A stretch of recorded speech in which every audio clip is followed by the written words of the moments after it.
Good eve po sa lahat. Ayan po si Bronze. Sa mga nagtatanong po kung buntis po ba si Bronze, hindi rin po namin sigurado. Pero kung mapapansin nyo po, may gatas ang kanyang dede. Tapos yung tiyan niya po, lumaki. Pero wala po kaming maramdaman na gumagalaw sa tiyan niya. At saka po, nauna pong mag-hit si Bronze kesa kay Jackie. Si Jackie po, 2 weeks nang nanganak. Simula nung nanganak po si Jackie, 2 weeks na. Dapat po sana, si Bronze kung buntis po siya, nanganak na rin po sana siya. Kaso po hindi pa po siya nanganganak eh. At hindi rin po nagbabago yung kanyang, anong tawag dito, yung gawain niya. Hindi rin po nagbabago yung kanyang behavior, yung kilos niya po. Malakas pa rin siyang kumain, tapos hindi po siya mukhang nagle-labor. Ayan, ganyan lang po si Bronze.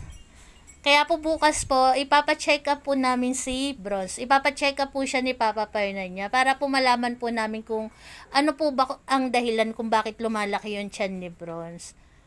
Ayan. Para lang po sa lahat po na nagtatanong kung buntis po ba si Mama Bronze nila o hindi. At ayan po yung kasagutan. Bukas po natin malalaman kung ano pong magiging resulta kay Bronze. Mag-update po kami. Ayan po. Salamat po sa lahat po na nagtatanong. God bless.